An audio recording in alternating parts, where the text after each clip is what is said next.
Today I am going to tell a story about an animated series called Resident Evil: Infinite Darkness.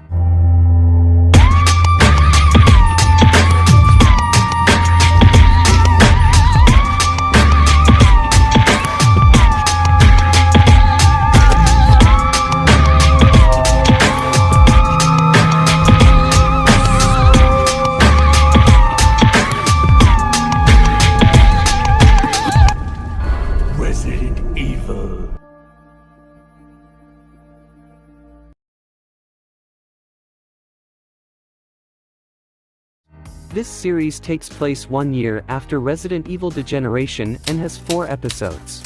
Before we begin, get yourself something to eat and drink, find a comfortable place, and enjoy the story. Episode 1 begins with a flashback to the Penamstan War. Jason, the leader of the Mad Dog team, watches from his helicopter as another is hit and crashes. He ignores the orders from the base and leads his men to rescue the survivors.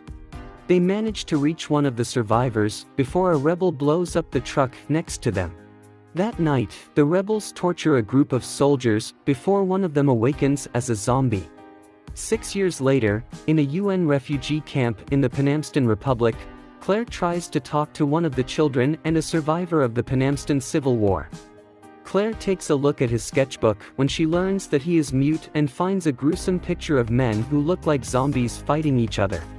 In the United States, Leon is in a helicopter on his way to the White House, as a part of team with Jason, Shinmei, and Patrick. Patrick isn't sure Leon is qualified for the job, even going so far as to say he was just in the wrong place at the right time to save the president's daughter. Jason reminds him that luck has no place in their work, only skill. The team heads off to meet with the President and Secretary of Defense Wilson.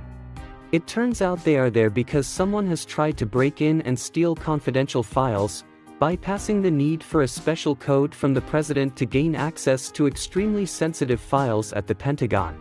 Wilson also shares his suspicion that China may be behind the attacks. They have been waging cyber war against the country for years, and Wilson believes they must be behind it. However, the president does not want to jump to conclusions. Suddenly, the lights go out and members of the Secret Service rush in. Jason and Patrick go outside to find out what is going on. Patrick comes across Spacer, the press secretary, who appears to have been hit from behind when the lights went out before he collapsed. He rushes off to find the AED when Spacer rises again as a zombie.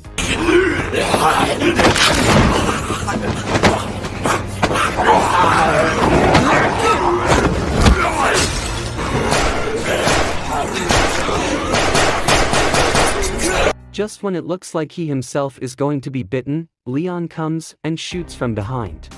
He warns Patrick to aim for the head before the two rejoin the team, who are preparing to head off to the bunker with the president and the others.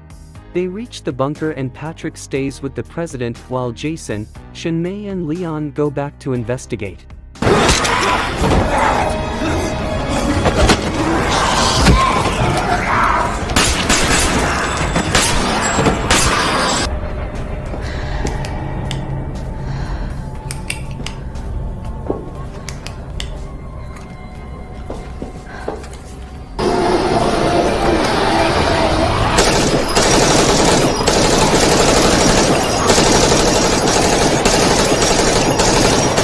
The next morning, Jason and Leon discuss what might have happened while the White House is being cleaned out. Downstairs, Claire has arrived for her meeting with Spacer, the press secretary who became a zombie yesterday. She being told that he is not here before she sees Leon walking by.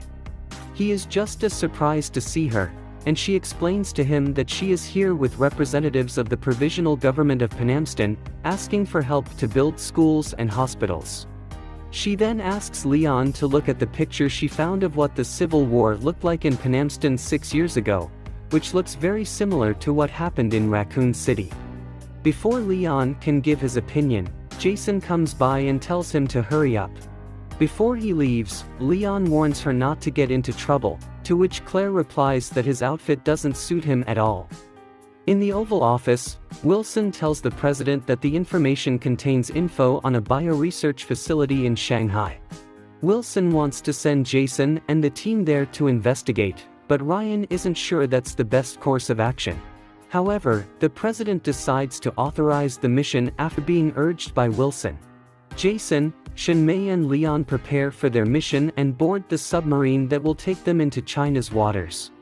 Jason informs the team that they are going to the bioresearch facility to investigate the hacking and zombie attack on the White House. Leon does not understand why they need to go to the facility when they can just hack them back. Classified. On the facility? Classified. Time limit? Classified. After giving 3 consecutive classified answers, he goes off to check the equipment and Leon sits down with Shen-mei and asks her if she wants to go get something to eat when it's all over, and she says, "It's classified." Fed up with the classified answers he receives, he decides to walk around when he sees Jason injecting himself with a needle, but he doesn't stop to question him. Episode 1 ends with the same flashback as before, only this time the zombie attack takes place and that poor boy is trapped under the rocks in some kind of cage, while all he can do is to sit and watch as the chaos happen. Episode 2 begins with someone arriving by car at an old house. He enters an unmanaged house and is shocked at what he finds. He drops a paper bag containing what looks like injectors, and at the same time Jason wakes up from sleep when Leon wakes him up. It was clear that Jason had dreamed about something bad in the past. The scene then jumps to Claire doing her own research at her motel. She finds out that during the Penamstan Civil War, the US military intervened before the UN could find a solution. She even watches a video in which 2 reporters argue that the only reason the US invaded Penamstan was to get closer to China. The next morning, Claire does further research on the Mad Dogs unit, who have returned after the war as the heroes of Penamstan, and she finds that 4 of the 6 members of the team have committed suicide since their return. The scene then switches to another flashback that is the same as the beginning of the first episode, but this time the Mad Dogs team is shown surviving the explosion and rescuing the soldier trapped under the helicopter and make their way into a building for cover and try to contact the base. Still in flashback, the scene now moves to another building and the team talks about how they just made it out alive. Obviously something had happened while they were taking refuge. A body bag lies on the table, wriggling around and making zombie noises. As the arguing continues, Shen-mei rushes into the tent and discovers the body bag. The scene then shifts back to the present as Shen-mei opens her locket to reveal a picture of someone named Jun Si, who looks a lot like the soldier the Mad Dogs dragged out from under the helicopter. Somewhere in the submarine, a mysterious creature is stalking another Navy soldier on board. Jason is finally ready to talk about what has happened. He tells that he keeps having the same nightmares about that day in Penamstan. Leon tries to empathize and understand what Jason went through by telling him all the shit and things he saw in Raccoon City. Surprisingly, Jason seems to sympathize with the government's decision to blow up Raccoon City to save the country in the long run, but Leon is against it and believes they could have done more to save the people who are still alive. When Jason talks about Leon calling his time terrible and that the way of all terror is fear in the human mind, the submarine seems to collide with something. The 2 rush off to investigate when they find that the officers on deck have been attacked by something. When Leon comes across another body, Shen-mei and Jason meet up and tell the officers to seal off the submarine because of the contamination. Leon gets into trouble himself when he is confronted by rat zombies, and it turns out that the submarine is going to self-destruct.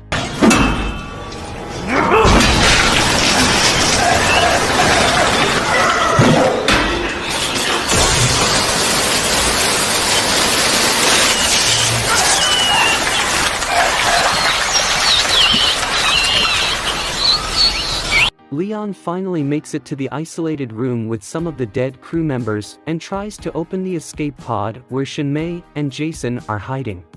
They arrive at the safe house after their arrival in Shanghai, where new weapons are located, and Leon saw the knife that Shen-mei was using had traces of blood. Leon sits down with Jason and asks him to finally tell him what is really going on and why they had to kill the crew and blow up the submarine. Jason finally tells him about the mission he and Shinmei are on to find evidence of a conspiracy to bring down the US government. He even asks Leon to help them, but he refuses, causing the atmosphere between them to become tense.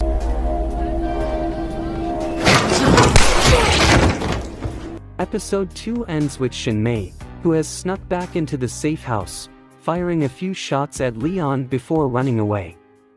At the beginning of episode 3, Claire visits the house that Jason had a flashback of in episode 2. As she explores further, she finds the injectors Jason left behind and comes across what must have frightened Jason earlier, a dead body on a chair. In Shanghai, Shinmei arrives at her family's home, and Leon breaks in after following her and demanding the answer. The scene goes to flashbacks and reveals that the soldier the Mad Dogs rescued is indeed Jun-Si, Shinmei's younger brother. It is also revealed that Shinmei is an operator for Mad Dog's team in the Penamstan operation. After hearing the latest transmissions from Mad Dog that they have a survivor named Jun-Si and must be evacuated, she rushes to their location where she finds her brother already in a body bag as undead. Back in the present, Shinmei tells Leon that, according to her investigation, Wilson was working with an unknown pharmaceutical company to produce military bioweapons and test them in Penamstan during the Civil War. After discovering the body and calling the police, Claire continues her investigation and finds a picture of the Mad Dog team. It turns out that the house belongs to one of the team members that Jason visited in his flashback, and like the other member, he also committed suicide. In the back of the frame, she finds a piece of paper tucked into the frame and reads it. In another flashback, after saving Jun-Si, the team is considering what to do next and is suddenly attacked by rabid zombies.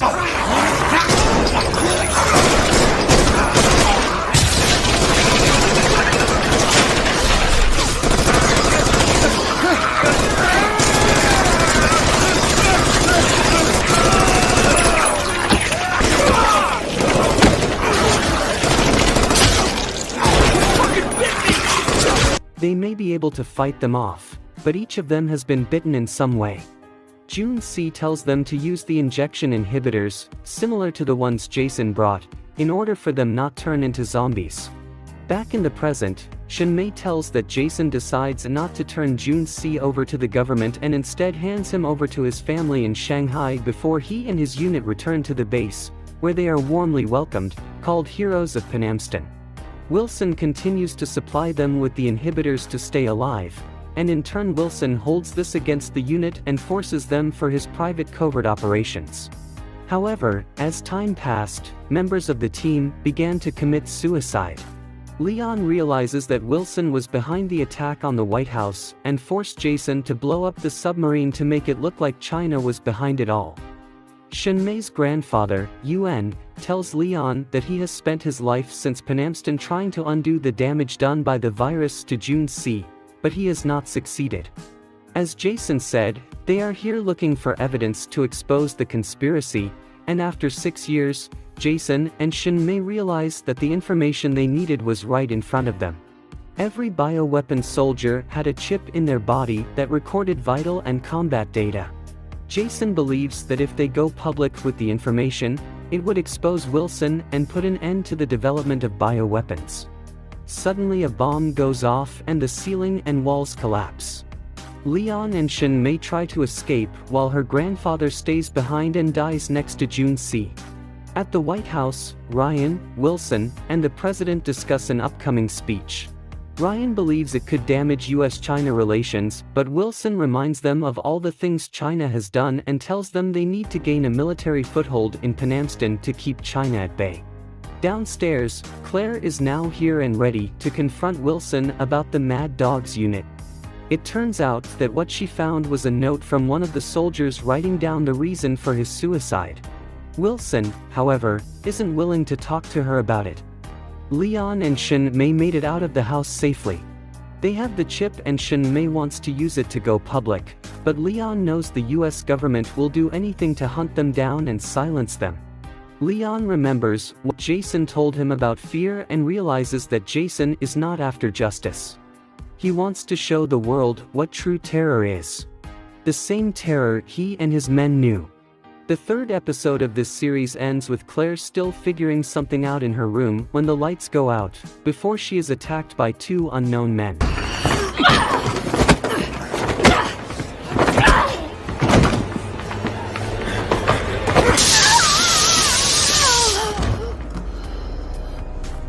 The fourth and final episode of the series begins with the president's preparations for his upcoming speech. Patrick is preparing the other members of the Secret Service when he receives a call from Leon, who warns him about what has been going on. Claire wakes up to find herself tied to a chair. Wilson is with her and wants Claire to stop her investigation, and he will provide her with whatever resources she needs at Penamstan. If she refuses, he will kill her. It is as simple as that. Wilson even tells her how he planned to force the president to take a firm stand against China and mobilize the military in Penamstan. Then he could test his bioweapons, and if the government there saw how good they were, he would share them with them. In return, they would have to buy inhibitors to keep those weapons in check, which would make him more money. Just when Wilson thinks that infecting Claire and forcing her to become dependent on the inhibitor after she headbutts him would be the better choice, Jason shows up, still alive after Leon shot him. Elsewhere in the lab, Leon and Shinmei have finally arrived. Jason had told her about Wilson's lab and she knew he would come there after being asked by Leon. Wilson believes Jason has returned because he is loyal to him, but Jason has other thing in his mind. He plans to allow the virus to take over. Then, in front of Wilson's eyes, Jason turns into some kind of monster and pounces on him. The security override kicks in as soon as it realizes there is a rogue bioweapon. Just as Leon and Shinmei arrive, they see huge waterfalls of acid begin to fill the facility. They also see the other bioweapons fall into the acid to be destroyed. Wilson is still alive, but now he is dependent on the same inhibitors, having been infected by Jason's bite. He reveals to Leon and Shinmei his plan to reveal himself to the world and show them the true fear, and they have to see for themselves what is going on, after Shinmei tries to remind him that they have their brother's chip and just need to go public. When Claire realizes that the acid has reached her platform, Jason rushes off to try to reach the surface. Shinmei and Leon try to stop Jason, but bullets don't do shit on him. Jason breaks the small platform they are on, which sends Shinmei flies to him and Leon holds on. Shinmei tries to get through to Jason one more time, but he finds out that she is annoying and decides to break her neck.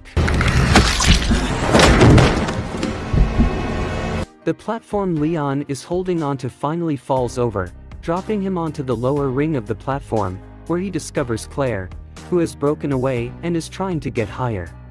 He rushes out and helps her pull herself up to a higher platform. At the top, the president is preparing to give his speech when Patrick delivers Leon's warning to him. He believes him, pushes aside the original speech, and spontaneously thinks up a new one in which he advocates peace and the rebuilding of Penamstan. Down below, Leon and Claire work together to prevent Jason from leaving the underground lab. Leon gets a big gun while Claire goes to the control panel.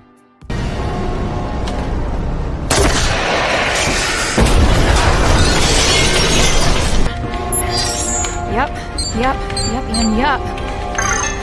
Hell yeah, I'm sure.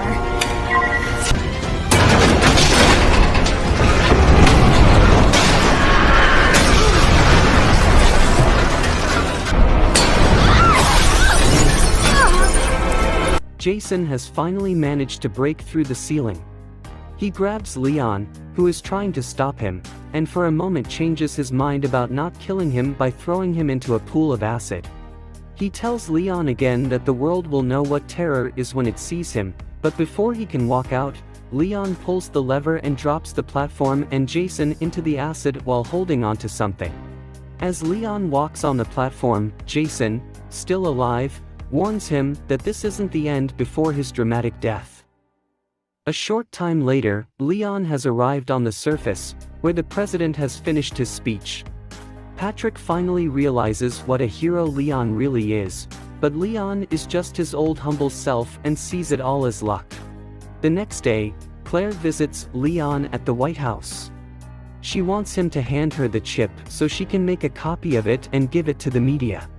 However, Leon doesn't want to hand it over for some reason, which makes Claire disappointed before she leaves, as Leon obviously notices his big change there to build a deep relationship with her, gone.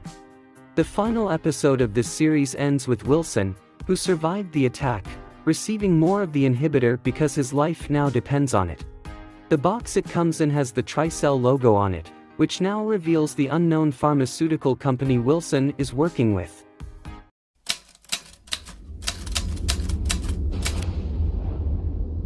A few years ago, the BSAA received intel as to the whereabouts of Umbrella's founder, Oswell E. Spencer. Jill and I were ordered by the BSAA's European headquarters to apprehend him. We accepted that mission in the hopes of uncovering some info that would lead us to Wesker.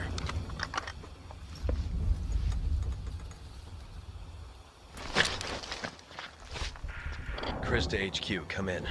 We're at the target's location. Copy that, Chris. Move in and procure the target. Roger that. What can you tell us about the area? The satellite scan isn't showing anything out of the ordinary, but regardless, you should expect the unexpected. Understood.